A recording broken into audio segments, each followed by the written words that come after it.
Hello and welcome to the Swords of St. Michael Network. And as your host, here I am, Sister Farah Rose Perry, Professed Franciscan.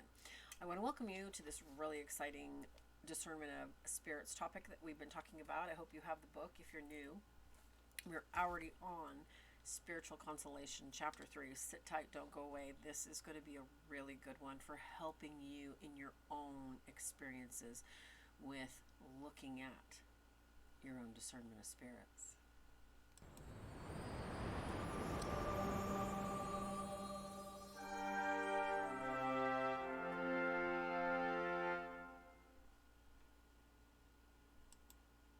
As I was saying, my name is Farah, and welcome to our weekly informational, formational, get to know, love, and adore God better series. And this one is an excellent topical book. Timothy Gallager, we're reading excerpts from this book and working on forming our own inner spiritual network of understandings and education and practice. So I'm hoping you're enjoying this series. And this Discernment of Spirits is also for those that want to grow closer in faith, hope, and charity with Jesus Christ. So in this chapter today, we're going to look at consolation. What is consolation? How do we feel consolation? How do we know what kind of consolation it is that we're experiencing? We're happy when we get a raise. We're happy when we find that parking spot. There's so many different kinds of consolation every single day. And a big thing, I'm going to talk about a number of different things when it comes to consolations and receiving that hit that we feel something so good. Today we're going to look at spiritual consolation and the definition of spiritual consolation, what it means to receive it in St. Ignatius of Loyola's rule number 3. As always, we are going to pray ourselves in, get to the reading of the excerpts, and then we're going to talk about some of the questions and things we may want to pray about this week.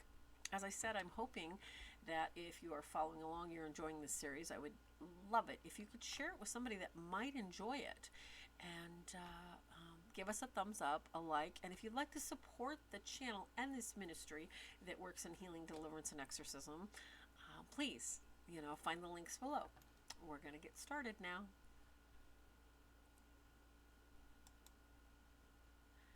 In nomine Patri et Filio et Spiritus Sanctus, sic erat in principio et nunc et semper et saecula saeculorum.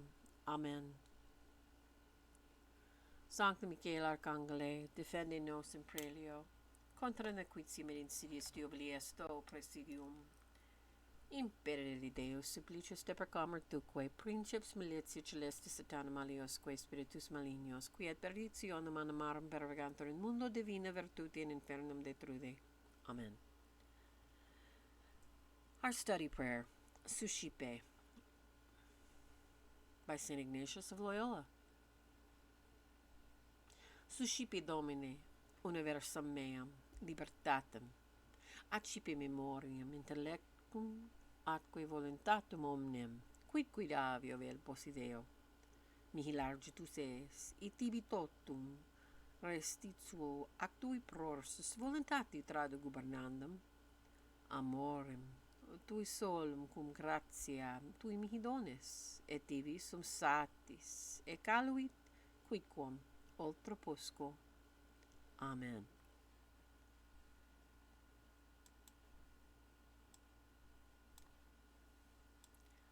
The Discernment of Spirits, an Ignation Guide for Everyday Living by Timothy Gallager, OMV.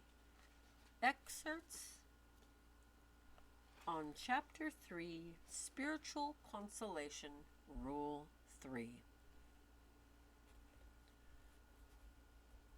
A perceptible experience of God's love.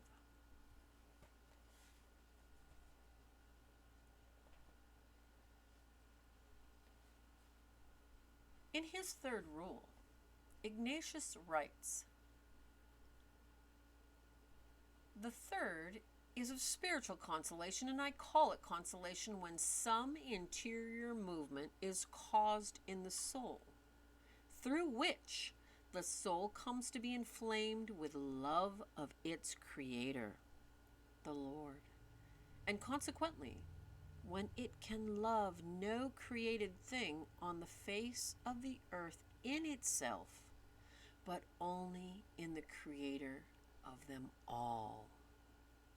Likewise, when it sheds tears that move to love of its Lord, whether out of sorrow for one's sins or for the passion of Christ our Lord, or because of other things directly ordered to his service and praise.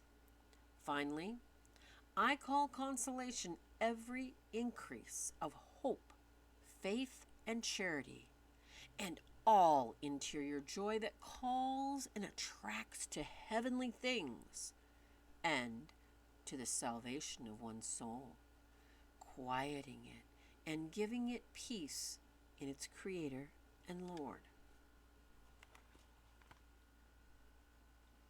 The third and fourth rules alone begin with titles, a fact that invites us to observe these titles carefully. In the title for his rule, Ignatius states, the third is of spiritual consolation, not simply consolation, but consolation with the modifier spiritual consolation. The adjective spiritual indicates that in discernment of spirits, Ignatius distinguishes between two different types of consolation, spiritual and non-spiritual consolation. This distinction is crucial to discernment of spirits. Indeed, accurate discernment of spirits is only possible when this distinction has been well assimilated. We need, consequently, to consider it carefully.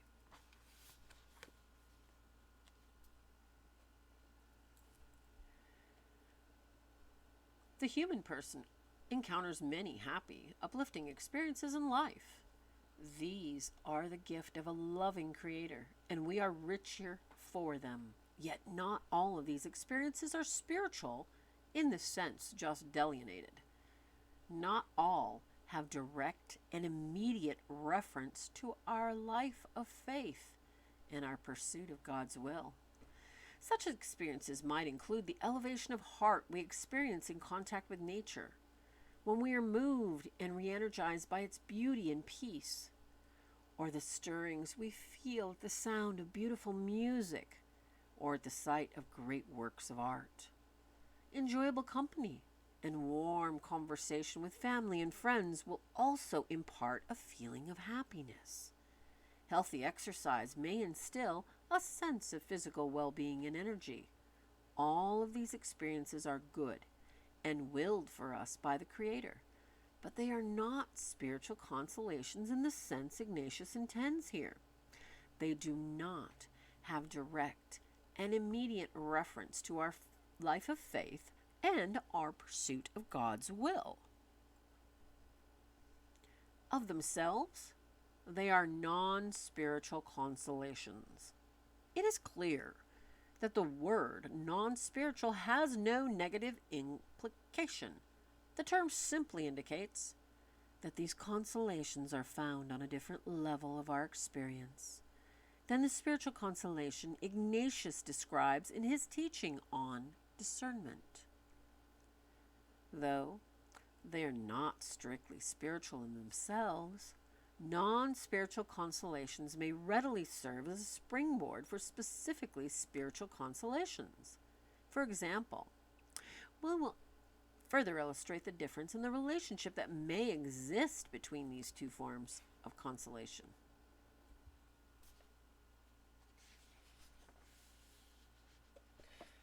The process of consolation may begin with a gaze upon a pleasing scene from nature,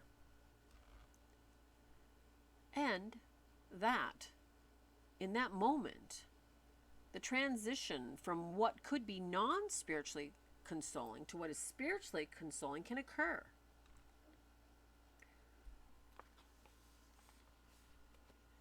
A man may cease to apply himself to his work, and he feels a peaceful sense of rest. A woman expresses to a difficult fellow worker words she has long held within, and having done so, she feels a kind of satisfaction. Another person describes and decides a vocational change and feels a welcome freedom from long sustained responsibilities. In these situations, the persons involved experience an elevation of heart. They experience consolation. In this consolation, is this a sign of the good spirit and a confirmation they are faithfully following God's will in what they are doing? In the brief description of these examples, nothing indicates that the consolation involved is necessarily spiritual. That is, arising from faith and strengthening that faith. Further details may reveal that this is or not the case. The important point here is that discerning persons must be able to recognize the difference between what is spiritual and what is non-spiritual consolation. This ability permits them, on one hand, to avoid drawing spiritual conclusions from non-spiritual movements. On the other, to gain strength as God desires from genuinely spiritual consolation.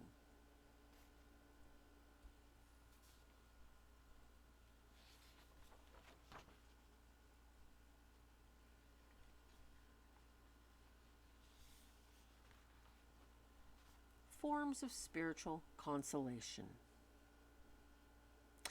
In explaining what he intends by spiritual consolation, Ignatius does not proceed by way of definition, but rather offers a series of examples of spiritual consolation.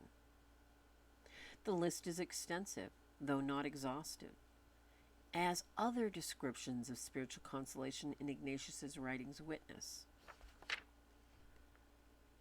Ignatius writes, "I call it consolation when some interior movement is caused in the soul, through which the soul comes to be inflamed with love of its Creator and Lord." Such spiritual consolations are recognizable in the life of those that seek God. These are grace times when faithful people feel their hearts lift up in love of God. A woman attempts to pray with the Psalms and perseveres in the midst of distractions. Then she encounters a phrase that speaks to her heart and ensures her that God is with her in her struggles. Her heart warms with a sense of love for her faithful God. Or, a man has been worried about a difficult situation to be faced at work this day. He has faced it, and matters have gone well. The experience reveals to him afresh that the infinite God knows and loves him. And as he drives home, his heart expands in a happy sense of love for the God who is so close to him in time of need. In church on Sunday, the singing is particularly alive and speaks to the heart of woman in the congregation. The words of faith, the beauty of the sacred melody, and the sense of communion she feels with worshiping assembly rise in her heart. A warm sense of love for the God who pours out his goodness upon her. In each case, the person's heart is inflamed with love of its Creator and Lord. Such experiences differ both in duration and intensity. Spiritual consolation may be felt for just a brief moment. It may endure throughout a period of prayer or a service of worship. It may continue for several days or weeks at a time. The duration of spiritual consolation will vary in each instance of such consolation. Spiritual consolations will vary also in intensity. At other times, a person will experience a quieter warmth or a gentle lifting of the heart in love toward God. Such variations in duration and intensity characterize all forms of spiritual consolation. They lie within the loving providence and wisdom of a God who knows how to give good gifts to his children. Reference Luke 11:13.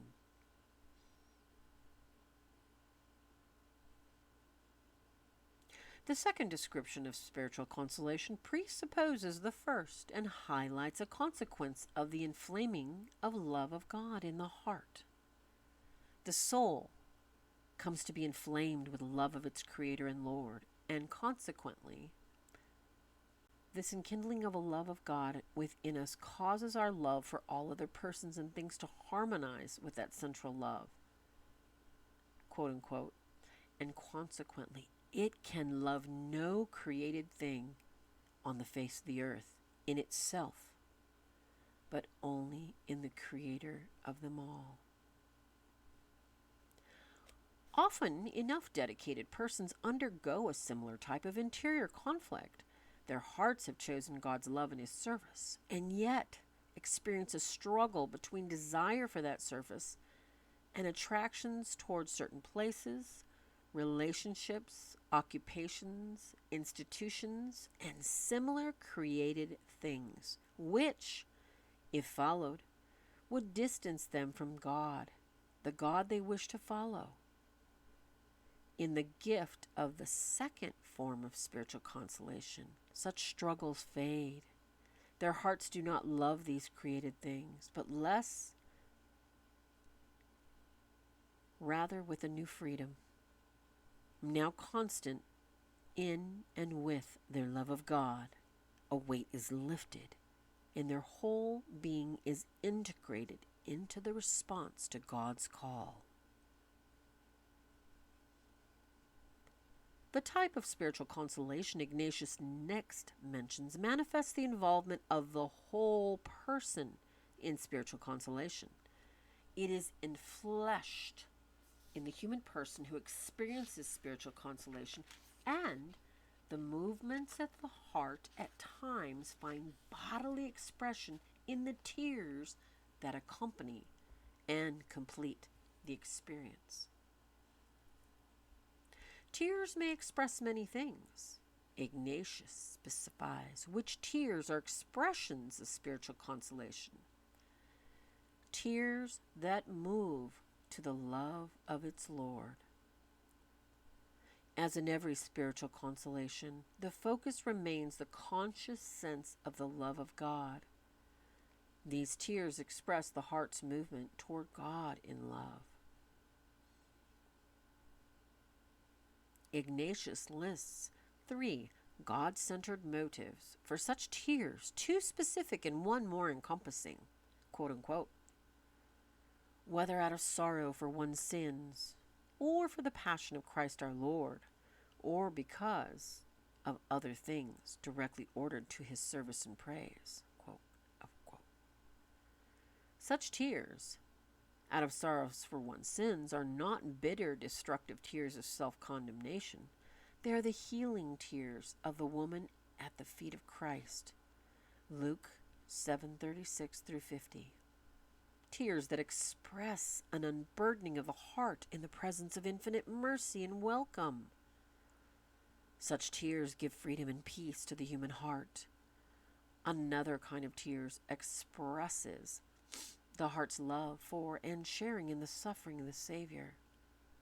Such tears physically manifest a growing love for the self-giving crucified Redeemer who reveals his love and his passion. Finally, these tears may arise from other things, not further specified except by their general focus. They are directly ordered to his service and praise. Such other things might include the sufferings of the followers of Christ, the wounds of the church the Lord so loves, the progress of evil in the world, and similar concerns. These tears, like the others, express a loving sorrow that confirms the person in love for God. Such, then, are the blessed tears of spiritual consolation. Faithful people remember with gratitude such experiences in their lives. The times when tears have welled up in their eyes as they sensed God's closeness and love. They know the difference between these tears and other tears. These are God-centered, healing, strengthening tears. Here, we are on holy ground.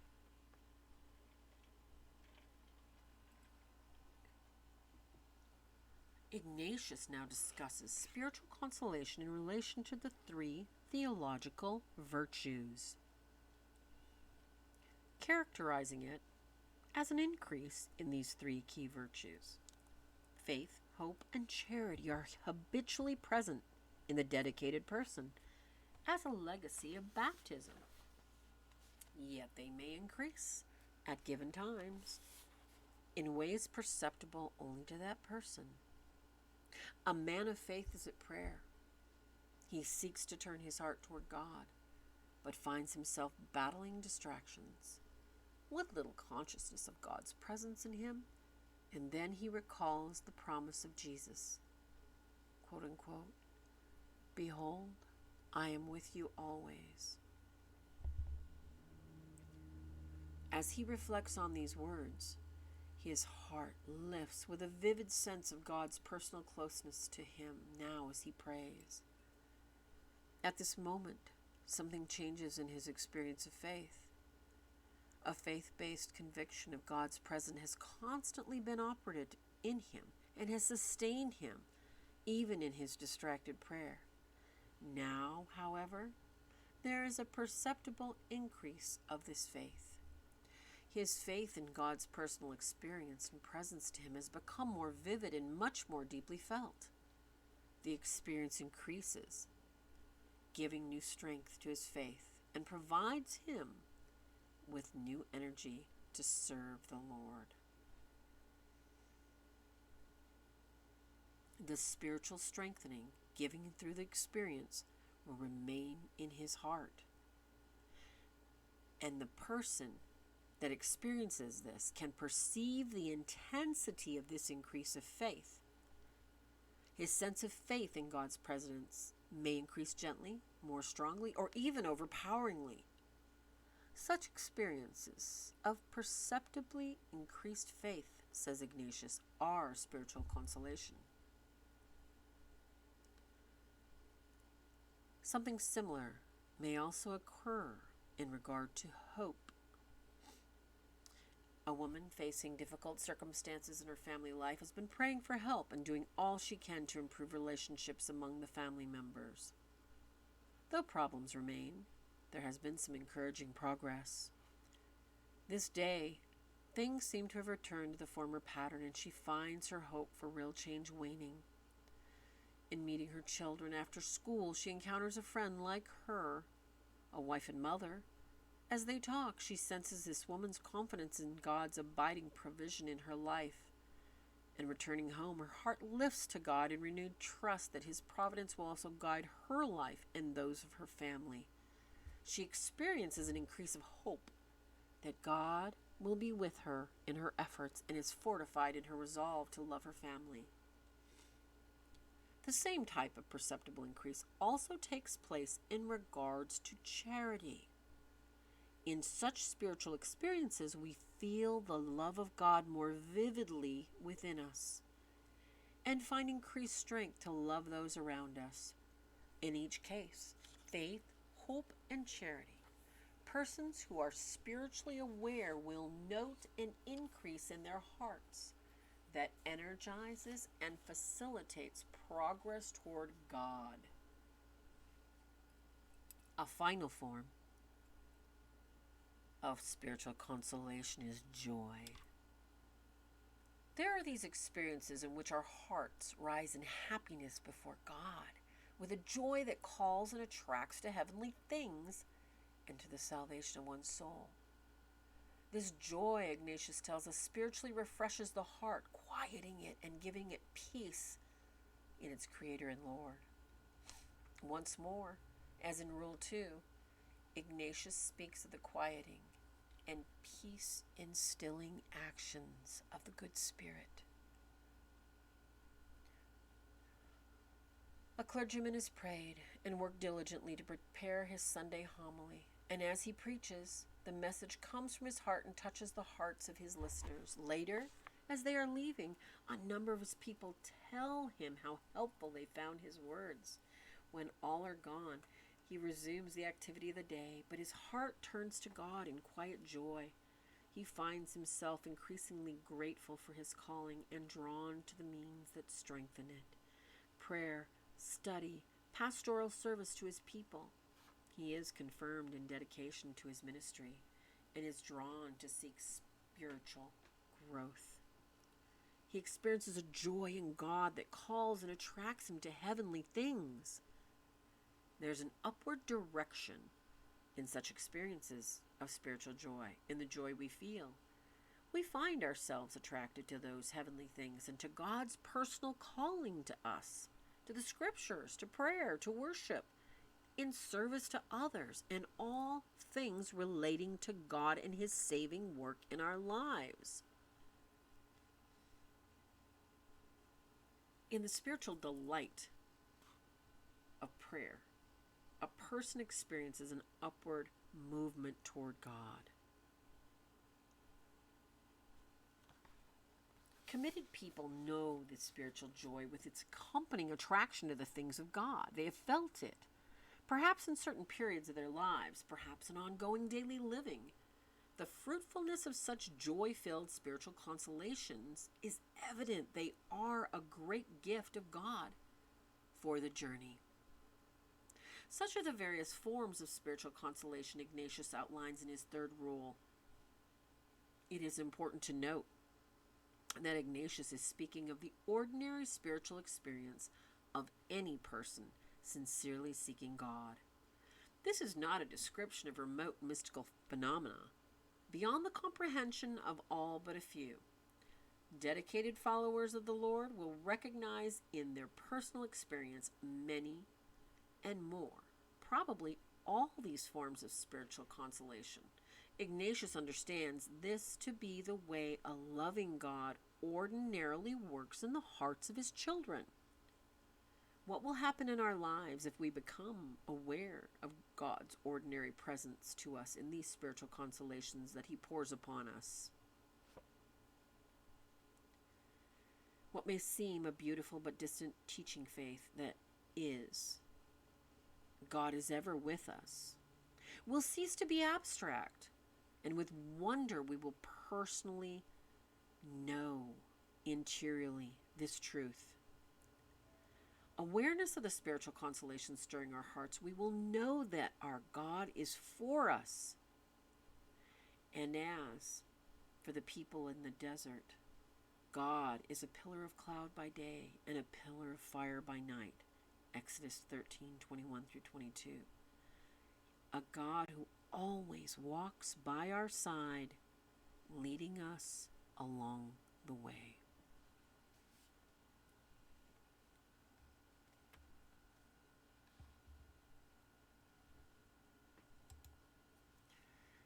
This is such deep wisdom from St. Ignatius of Loyola, and beautifully put by Father Gallager. As we look at our everyday lives and think of the things that we get so much joy from, and as this chapter pointed out, there's also things in our lives that we struggle with. And even though we are practicing our faith, we may start losing hope. We may start giving up. And yet something in prayer, an experience at a school or a grocery store, and one person will relate something that will open up a sense of consolation to us that we know is from God. And that is the really exciting thing here, is there's so many opportunities to identify this. And I used to really believe that somehow, some way, excuse me, my allergies. It wasn't that God wasn't with me. God loved me enormously, but God just wasn't that active in my life. He had taken his hands off my life until I started realizing and recognizing daily the miraculous actions of people, nature, events. Look at any event, a delay to work. You don't know that you could have been in a paralyzing accident. We don't know the things that, we don't see everything of God's plans, but if we can identify these little moments of accomplishment, of joy, movement to tears, that's one of my favorites, because as a former cantor in the Catholic Church, I am so moved interior. There's such a strong interior movement of music when I go to Mass. And I saw a very, very brilliant composer, Mr. Nurakowski, on Facebook, had posted an experience with his child, and I was like, wow, this gave me spiritual consolation. Isn't that crazy? I was reading it about how his toddler had come in when he's trying to work, and this toddler was off the rails. If you've ever been around a toddler that is losing it and there is no quieting him, you know what I'm talking about. All he did was pick this toddler up, put the toddler in his lap, and put the headphones that he was listening to the composition in, which was classical music, on the toddler's head. And this boy was just in awe. Instant change of attitude. The child was absorbing every note and wonder and awe. Ceased to be upset. The spiritual consolation of receiving this beautiful music changed the toddler instantly. And if this works on a toddler that is overwhelmed and has no sense of that central self, if this simple consolation can work on a toddler, what can some beautiful classic music or beautiful hymns, what can it do for you? I just love that I had to share that. So this chapter is wonderful. Let's get right to our questions for our journal.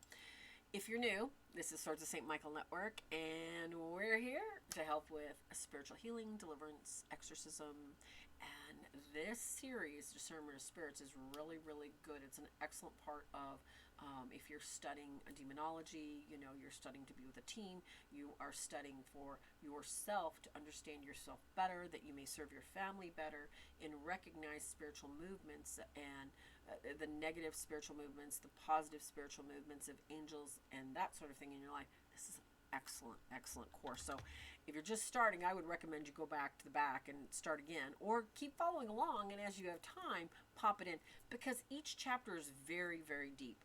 I was told and informed you can find this, on Kindle or on Amazon, The Discernment of Spirits by Timothy Gallager. Brilliant. In the excerpts, we are pulling out some of our journal notes, because I like to ask people to journal as they learn to love and know Christ more and understand how these spirits work. Notes, these little journals remind us where we've been and where we're going.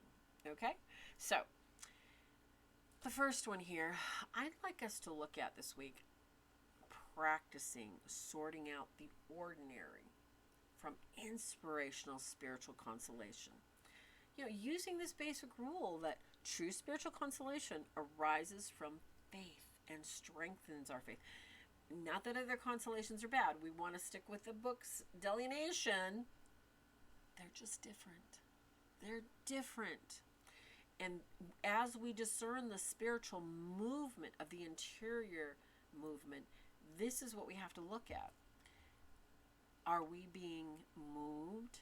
Is this spirit moving us to a deeper faith in using the three theological virtues, faith, hope, and charity? Are those things arising like a lion with us? Or are we just calm and peaceful and receiving beautiful, ordinary consolations from God? That's really good to journal. And this is going to give us a better idea of what and where our spirit is moved. Now, number 2, how can we persevere and we've covered this in other formation, distractions are always going to be around us. We can limit them though. Our mind, I think, is one of the worst because, we're always fighting our minds and what's going on, what we have to do, our responsibilities, the people that need us are always going to be right there. But if we can just try to,